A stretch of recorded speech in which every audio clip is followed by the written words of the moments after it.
السلام عليكم ورحمة الله تعالى وبركاته. معكم نعيمة من قناة تعلم الطبخ المغربي. الوصفة اليوم هي ان تارت او بوم بالكريمة ديال اللوز. اللي كنحتاجو ليها واحد المجموعة ديال المكونات.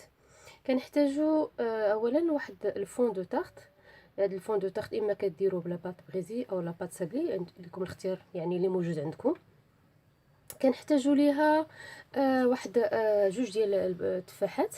هاد جوج تفاحات هادو انا نقيتهم ودرت واحد شويه ديال الماء وفيه السكر تا غلا. من بعد ملي غلا درت فيه الحامض ودرت فيه واحد المنسم ديال الفاني ورميت فيهم التفاح، يعني غير اون فوا بدا يطلع ليا الماء تيطبخ طفيت عليه وخليت فيه هاد التفاح يعني حتى برد. خليت فيه التفاح في وسط داك السيرو حتى برد وعاد حيدته. اذا غادي نحتاجو لواحد 50 غرام ديال اللوز، بودره ديال اللوز. انا بصراحه انا شريت اللوز نقيته، يعني درته في الماء طايب وحيدت له القشره ونشفتو من داك الماء مزيان. من بعد طحنته بآلة ديال الكهربائيه عندي عادي، يعني كنحاولوا نقتصدوا. اللوز غالي. عندنا 50 غرام ديال سنيده. عندنا اللوز. هزيت من هذاك اللوز اللي نقيت رمشته باش نزوق به، لان اللوز ايفيلي راه تا هو خليه. 50 غرام ديال الزبده. الزبده هذه جبتها من الثلاجه قبل باش تكون لينه ما تكونش قاصحه، يعني بحال اين بوماد. عندي واحد الملعقه كبيره ديال النشا. عندي بيضه. عندي الروح ديال الفاني والروح ديال الكراميل. صافي هادشي اللي محتاجه. دابا غادي نبداو نديرو الكريمه ديال اللوز. غادي ناخذ الزبده، غادي نخلطوها مع سنيده، نخلطوها عادي غير بستاتيو هادي. هذا ما نحتاجوش اصلا نطراب، يعني ماشي شي حاجه كثيره. نخلطوهم ينسجموا لينا مزيان. من بعد نضيفوا ليهم البودره ديال اللوز.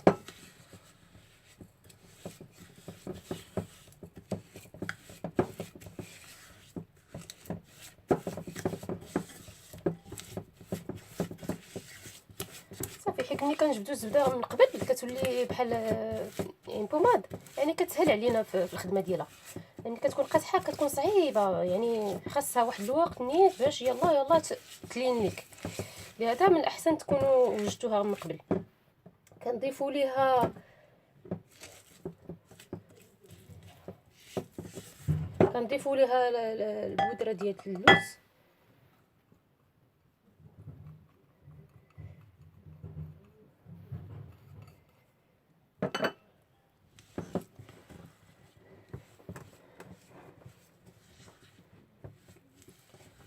من بعد نضيفوا ليها بيضه كامله.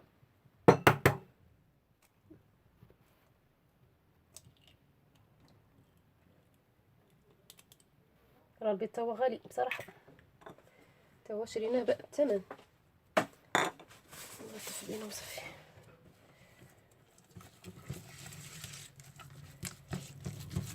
كنخلطوا هاد المكونات باش تندمج لينا مع هاد البيض.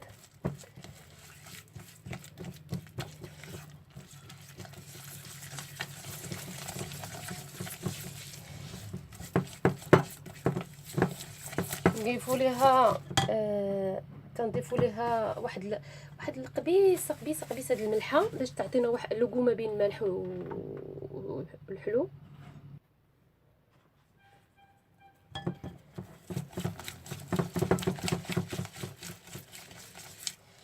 مزيان تبقاو ديروا دائما ديك القبيصه ديال الملحه مع الحلويات. سبحان الله كتبدل ليها لوغو ديالها. كنضيفوا هاد المعلقه ديال النشا ونديروا واحد غير شويه غير لوغو ديال هذا ديال الروح ديال الفاني والروح ديال الكراميل. كيعطيهم واحد النسمه زوينه. غير شويه حيكون مع الروح عرفتي كيعطي واحد الريحه قاصحه الا درنا بزاف. حنا بغينا غير تكون عندنا نسمه، ما تكونش عندنا داك الريحه طاغيه بزاف. صافي دابا غادي نخلطوا هاد المكونات مزيان صافي. من بعد غادي نديروه في لو فون دو طارت. صافي غادي نكبو هاد الكريمه ديال اللوز في وسط من هاد المول هذا على هاد لو فون دو طارت.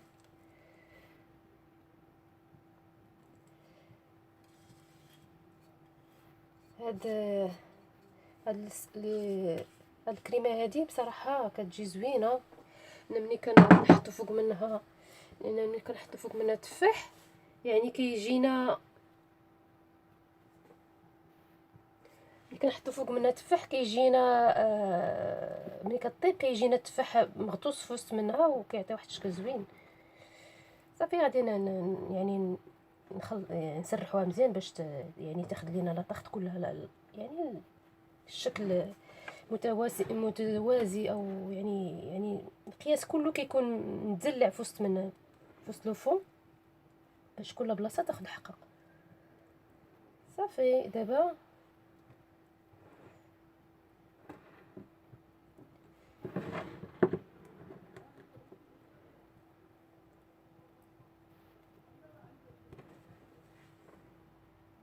كناخذوا التفاح ديالنا.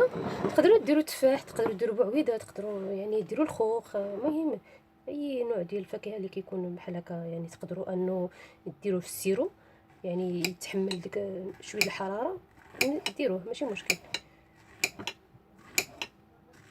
كنقطعوها بحال هكا هاد النص ديال التفاحه، ومني كنبغي نحطوها كنميلوها، ما كنحطوهاش نيشان هكا، نهزوها بحال هكا كنحطوها وكنميلوها تتجي مايله بحال هكا باش تعطينا هذا الشكل هذا زوين.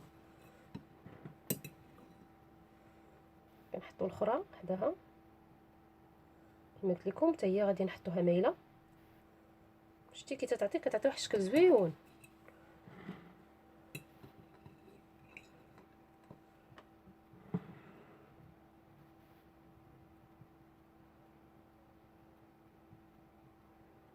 الا كان المول كبير بزاف تقدروا ديروا اكثر من جوج تفاحات، يعني ديروا اكثر باش يعني يعمر لكم المول. كي كان عندي المول صغير فانا درت 4 فكافي، جوج يعني يعطوني 4 ديال لي مورسو. صافي ستفت التفاح ديالي. غادي ناخذ داك اللوز اللي هرمشت، غادي نديرو ما بين دوك التفاحات، يعني ديك الخويه اللي كتكون عندي هنايا غادي نعمرها، ندير فيها اللوز بحال هكا.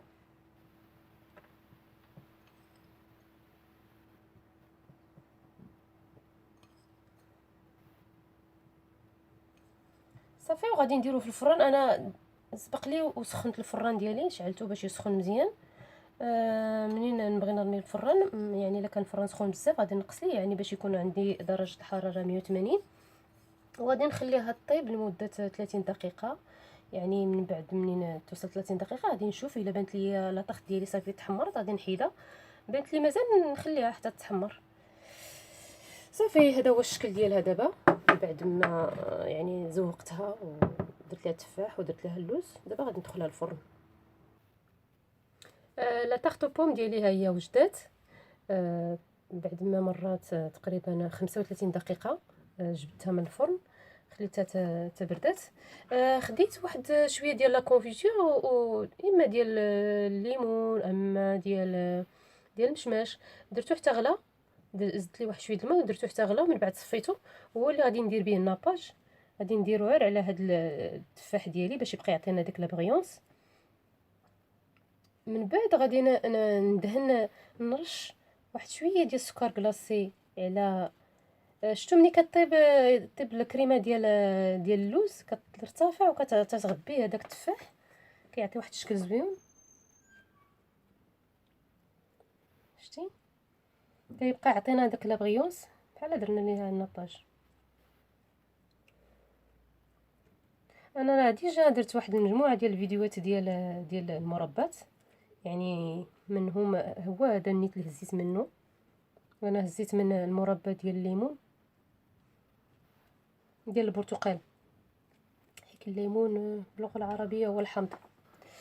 غادي نهزو شويه ديال السكر كلاصي، هذه اختياري، هو في المنظر كيجي زوين يعني في الشوفه، ولكن يعني بالنسبه للناس اللي ما باغيينش يكثروا بزاف ديال السعرات الحراريه بلا ما يديروه. كنهزو هاد السكر كلاصي كنديرو فواحد السايب بحال هكا، وكنبقى نضربو بصبعنا بحال هكا باش يطيح شويه السكر فوق من البلاصه اللي فيها اللوز، ما نديروش فوق من التفاح، لا شتي بحال هكا. ونديرو عاوتاني الجهه الاخرى كذلك، غنديرو فواحد ديك السيط ديال القهوه ولا بحال هكا صافي. كنكملو هكا من بعد صافي. هذا هو الشكل النهائي ديالو، كيعطينا منظر زويون بسيط، يعني ما كاينش شي حاجه كثيره كما شفتوا يعني الطريقه اللي درت. هذه هي لا طارت بوم بكريمه ديال اللوز. كنتمنى تعجبكم وتجيكم سهله، يعني راكم شفتوا المكونات وشفتوا الطريقه، يعني ماشي شي حاجه صعيبه، الواحد غير يمشي على يعني طريقه باش درنا وراه غادي يعني تجي لا طارت بحال هذه. كنتمنى هاد لا طارت بوم تعجبكم وتجربوها وتعطيوني رايكم بالصحه والراحه. مي عندنا ان شاء الله عاوتاني مجموعه ديال لي طارت اشكال اخرى. بصحتكم وراحتكم، ما تردوش على انكم تجربوها، كيعطي واحد الشكل زوين. صافي غادي يعني نسرحوها مزيان باش يعني تاخذ لينا لا طارت كلها يعني الشكل متوازي او يعني القياس كله كيكون متزلع في وسط لو فون باش كل بلاصه تاخذ حقها. صافي دابا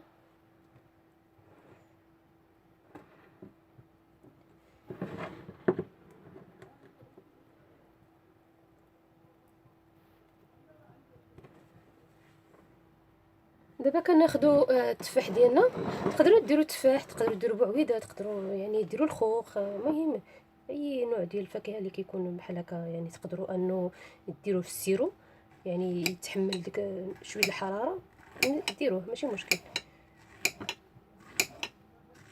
كنقطعوها بحال هكا هاد النص ديال التفاحه، ومني كنبغي نحطوها كنميلوها، ما كنحطوهاش نيشان هكا، نهزوها بحال هكا كنحطوها وكنميلوها تتجي مايله بحال هكا باش تعطينا هذا الشكل هذا زوين. كنحطوا الاخرى حداها كما قلت لكم، حتى هي غادي نحطوها مايله. شتي كي كتعطي واحد الشكل زويون.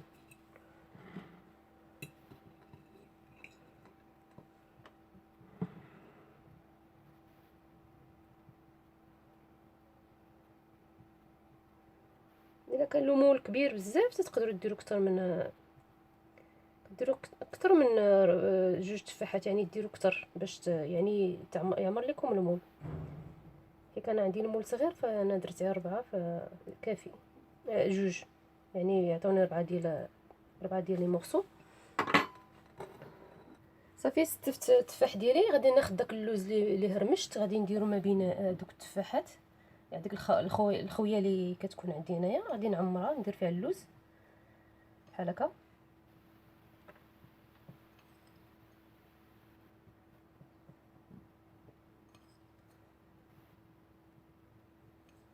صافي وغادي نديرو في الفران. انا سبق لي وسخنت الفران ديالي، شعلته باش يسخن مزيان.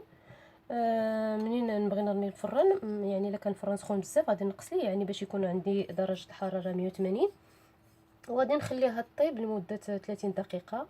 يعني من بعد منين توصل 30 دقيقه غادي نشوف الا بانت لي لا طاخ ديالي صافي تحمرت غادي نحيدها، بانت لي مازال نخليها حتى تحمر. صافي هذا هو الشكل ديالها دابا بعد ما يعني زوقتها ودرت لها التفاح ودرت لها اللوز. دابا غادي ندخلها الفرن. لا طارت بوم ديالي ها هي وجدات بعد ما مرات تقريبا 35 دقيقه. جبتها من الفرن خليتها تبردات.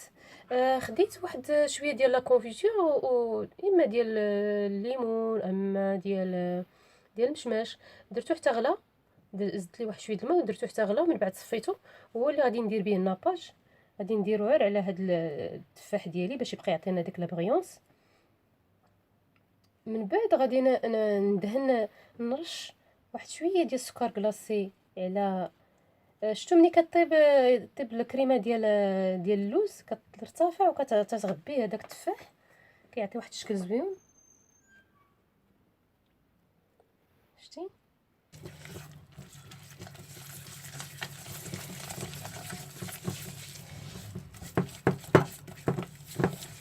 نضيفوا ليها تنضيفوا ليها واحد القبيصه د الملحه باش تعطينا واحد اللقومه بين الملح والحلو.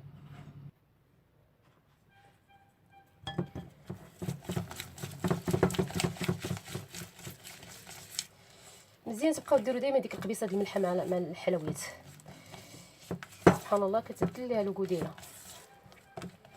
كنضيفوا هاد المعلقه ديال النشا ونديروا واحد غير شويه غير لوغو ديال هذا ديال الروح ديال الفاني والروح ديال الكراميل، كيعطيهم واحد النسمه زوينه. شويه حيكم مع الروح عرفتي كيعطي واحد الريحه قاصحه الا عطيتو الا درنا بزاف. حنا بغينا غير تكون عندنا نسمه، ما تكونش عندنا داك الريحه طاغيه بزاف. صافي دابا غادي نخلطوا هاد المكونات مزيان صافي. من بعد غادي نديروه في لو فون دو طارت صافي. غادي نكبو هاد الكريمه ديال اللوز في وسط من هاد المول هذا على هاد لو فون دو طارت.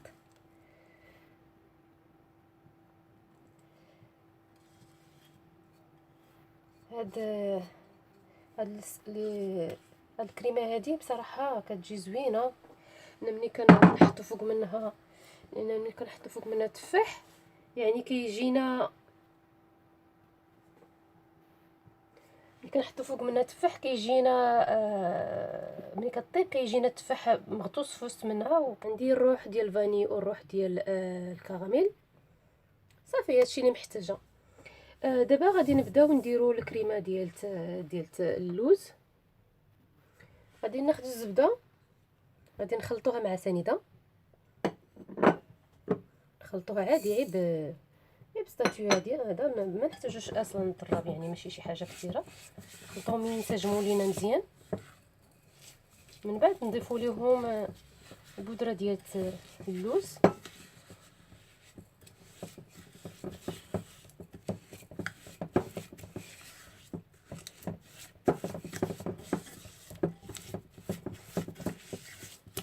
صافي. حيت ملي كنجبدو الزبده من قبل كتولي بحال يعني بوماد، يعني كتسهل علينا في الخدمه ديالها. يعني كتكون قاصحه كتكون صعيبه، يعني خاصها واحد الوقت نيت باش يلا تلين ليك. لهذا من الاحسن تكونوا وجدتوها من قبل. كنضيفوا ليها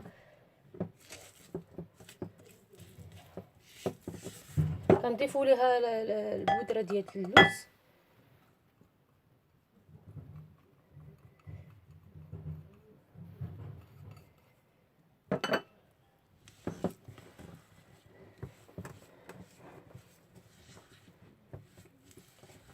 من بعد نضيفوا ليها بيضه كامله.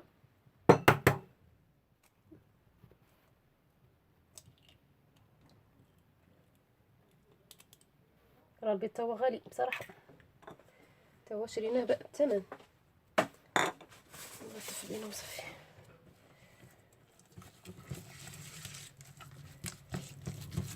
كنخلطوا هاد المكونات باش تندمج لينا مع هاد البيض. السلام عليكم ورحمه الله تعالى وبركاته. معكم نعيمه من قناه تعلم الطبخ المغربي.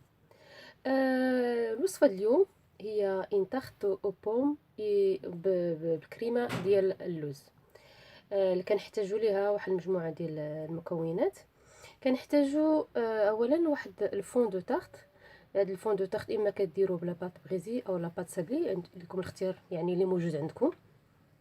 كنحتاجوا ليها واحد جوج ديال التفاحات. هاد جوج تفاحات هادو انا نقيتهم ودرت واحد شويه د الماء وفيه السكر تا غلا.